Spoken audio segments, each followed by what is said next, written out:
Howdy gamers, let's talk about the runes for Fizz mid lane. The variations in it mostly come through different matchups. So starting off with the Keystone, it's going to be Electrocute. Electrocute, whenever you hit an enemy champion with 3 separate attacks, you deal bonus damage that's based on your level, and then also based on Fizz's bonus ability power. The cooldown on this is only 20 seconds, so Electrocute can be used as a laning tool, in which whenever you actually get on top of the enemy champion, then you can deal a little bit more burst damage before disengaging the trade. And post 6, it's mostly used as extra burst onto your like one shot onto someone. And the reason you would run Electrocute over something like Dark Harvest is with Dark Harvest, you deal more damage, or you deal damage to enemies once they're lower. But you have to build up the stacks for Dark Harvest to deal more damage, and then with Electrocute, you simply like have lethals that you otherwise wouldn't have because of the damage offered by it. And if you're missing out on a kill with Electrocute, then you're missing out on gold, which equates to ability power, which equates to extra damage. So by missing out on a kill with Electrocute, you're always going to be at a worse spot by not having it than you would be by having Dark Harvest. Because yes, you could get more stacks on Dark Harvest through damaging a champion that's low, but that damage isn't going to equate more than like the extra ability power that'd be offered if you actually killed the champion with Electrocute. And even if you aren't killing a champion, just dealing more damage in general in a 2v2, a 2v3 team fight, etc., is going to give you more impact. But mostly it's just used as your laning tool because if you're not offering damage threat against your enemy laner as well, you lose even more value as, let's say a Syndra is playing against a Dark Harvest Fizz, that Syndra doesn't have to care about anything. It's mostly just she pushes you in, and even if you jump on her, she's dealing more damage to you because you don't have Electrocute. So without the laning tool, you offer like less threat, and you just simply have less damage. For the second rune, it's going to be Sudden Impact. Fizz has like a lot of ways to proc this. You can proc this with your Q, your E, your Proto Belt, and then your Flash as well. So with Sudden Impact, whenever you use a dash, you gain +7 lethality and 6 magic penetration for 5 seconds. And Sudden Impact's only on a 4-second cooldown. So throughout the duration of most all-ins, this will be up most of the time. And even in an extended fight, then you'll be able to proc it multiple times. And it has pretty good synergy with Fizz's kit, as whenever you're using your E or your Q, you're probably trying to deal more damage to the target that you're going onto, which, yeah. The 7 lethality also isn't that bad, as Fizz can get multiple auto attacks off when he's on top of someone. And then the magic penetration is obviously useful. Sudden Impact is pretty much like a minor Keystone. The amount of damage it offers is pretty significant. Even if the number isn't that high, the number is always going to be based on like when you actually got on top of a champion. So usually like when it actually mattered. For the third rune, it's going to be Eyeball Collection. And the third row of Domination, you're choosing one of these to basically decide how you get the 30 ability power that's offered from them. With Zombie Ward, you would earn it through clearing wards. With Ghost Portal, you would earn it through placing wards. And with Eyeball Collection, you earn it through getting kills or assist. And if you're not killing your lane, especially in solo queue as Fizz, probably doing something wrong. And even if you're not come mid to late game, you can still stack up the ability power offered by Eyeball Collection around that time too. With Eyeball Collection too, it gives you better snowball potential, and even if you're missing out on the AP early from not running Ghost Borrow or Zombie Ward instead, mostly just Ghost Borrow, then that amount of ability power that early isn't significant enough to like make or break things, so it's completely fine. And then once it is fully stacked, you simply just have that AP at a faster point if you're winning. Kind of a win more, but then also not so bad if you don't earn it early. With the fourth rune, it's going to be Ravenous Hunter. You don't need Ult Hunter, as Fizz's ult is just on a low enough cooldown.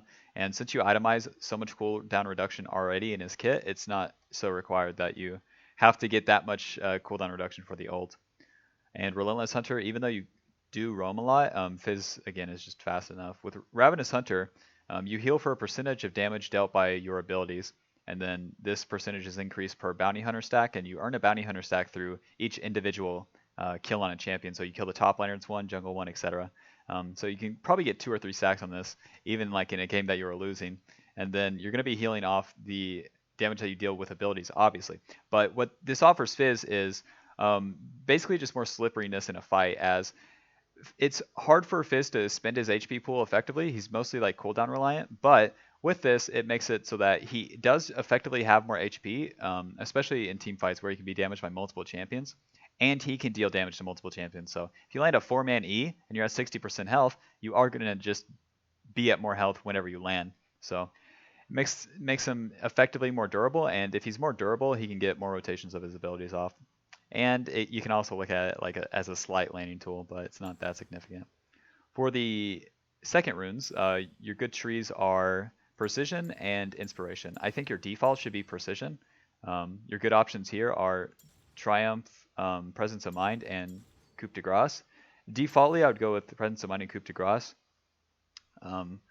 With Presence of Mind, whenever you get a kill or assist, it restores 20% of your maximum mana, and then it permanently increases your mana by 100. Even though this is kind of like a win more rune where you have to be killing enemy champions, that's kind of the goal of Fizz anyways. And whenever you do so, it also opens up some better itemization like options where you don't necessarily have to be itemizing into Lichbane for the mana, especially come mid game where you're going to be side laning and spinning your E too many times on a minion wave will make you run out of mana. But Presence of Mind, you offset like at least 5 E cost because of the maximum mana granted, so long that you get the kills or assists. So it is kind of a luxury rune, but then similar to Eyeball Collection, the variance in which it will work out is more in your favor. And then when it does work out, it opens up a lot of itemization options. Like I said, you can go Protobell into Zanya's, Protobell into Deathcap, Protobell into Leandry's. Like you don't have to build Lichbane for the mana, so that can feel pretty good. Triumph is okay. Takedowns restore 12% of your missing health and then grant you an additional 20 gold. But the luxury of Presence of Mind, I think, outweighs this in a lot of cases. Maybe in matchups in which like it goes to the wire, Triumph would be good. But none of those really come to mind. Maybe something like Syndra, where she can turn and dump all of her damage as she's dying. Maybe then you would get some value. And then with Coup de Grace, Fizz makes really good use out of Coup de Grace. You deal 8% more damage to champions who are below 40% health.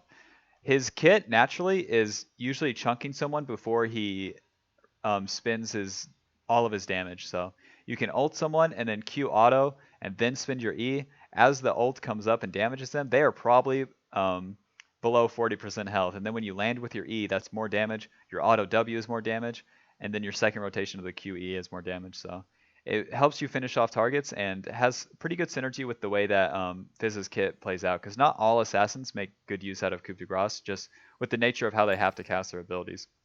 Your second option for your secondary runes is Inspiration Tree with your good options here are Perfect Timing, Minion Dematerializer, and Cosmic Insight. Perfect Timing giving you a stopwatch at 10. Minion Dematerializer, this is situational depending on matchups. In the mid lane, you want to be running this into like tank matchups. So champions like Galio, Ornn, where they want to be pushing the wave into you constantly and have the abilities to do so. And when they push the wave too, ideally you want to use your minion dematerializer once on a melee, once on a cannon, and then once on the caster minion. The dematerializer is also going to give you more damage to the minion wave. So if they end up pushing it in, you have more control over it. But through dematerializing the minions in the minion wave or in the laning phase, then you have you can get more control at certain points, and you can pick and choose those depending on like the lane state. So it gives you a lot of flexibility, and then also negates a primary strength of those champions in the early game.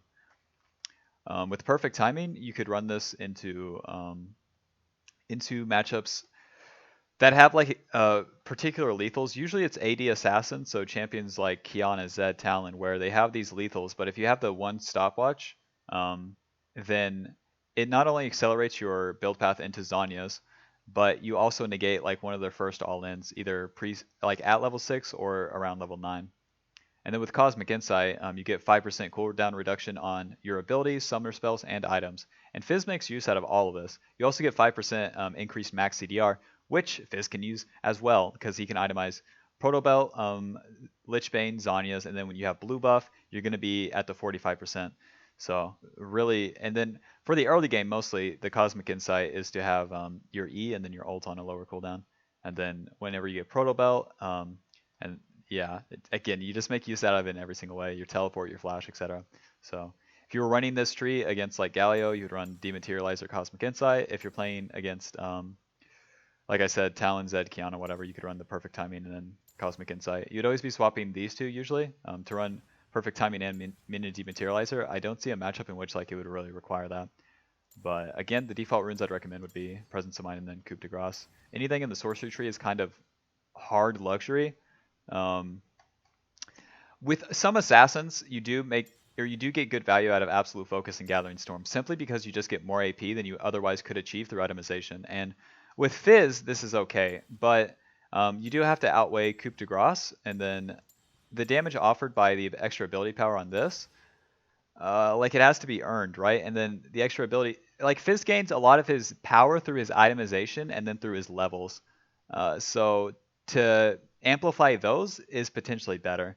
So your damage through Proto Belt, your damage through Lichbane, and then so the extra ability power is good, but to have like a percentage increase with Coup de Grace and then better itemization options with Presence of Mind is probably better. But Absolute Focus and Gathering Storm is generally a pretty good option on especially AP assassins, so champions like Evelyn. For the adaptive runes, you have more variations. You can run the default. You're going to run something like this. Depending on the matchup, you want to run armor or magic resist. So if you're against Syndra, Rumble, Orianna, you want their magic resist. If you're against Talon, Zed, Kiana, Lucian, you want the armor. With the first rune, though, you have the option of running attack speed, as Fizz can make pretty good use out of it because of his W. And also, you can get wave control in certain matchups. So if you're into wave clear matchups, you definitely want the ability power. If you're into ranged matchups, you definitely want the ability power, because if you're auto attacking, like the attack speed equates to like wave control and then also extra damage against melee champions, because if you're on top of the melee champions, they're not going to be trying to get away from you, or they're just not going to be kiting you or have abilities to get away usually. So the more auto attacks on them equates to more damage, especially with Fizz's W passive. And then against those same champions, you can get more wave control with the attack speed, because you can be autoing the wave more without having to spend your E. And spending the E in those matchups makes you more vulnerable. Into ranged matchups or wave clear matchups, the ability power becomes more impactful, as you have more damage to the wave with the E, and whenever you are finally on top of the enemy champion, having the extra ability power is just more damage. But mostly it's because you can't make good use out of the attack speed, because if you're hitting the wave in those matchups, the enemy is just hitting you. And then if you're on top of the enemy, they either have ways to get away, or you're not going to get as many auto attacks off against them with the bonus attack speed than you otherwise would. So defaultly, I mean, depending on the matchup, you can switch that, but defaultly it's just going to be Adaptive Force. So that's that. These are the default runes I'd recommend on Fizz mid. I hope that I covered everything, and if you have any questions, leave them in the comments. I answer literally all of them. And if you're interested in more support, oh yeah, wait. If you like this video, leave a like on it. Don't look at me. Twitch.tv/SorryNelson. Links in the description. I talk about League of Legends, but don't talk to me about the end of this video, okay? Fizz, great champion. Glad to see him back. Bye bye. Season 10. It's yours, man.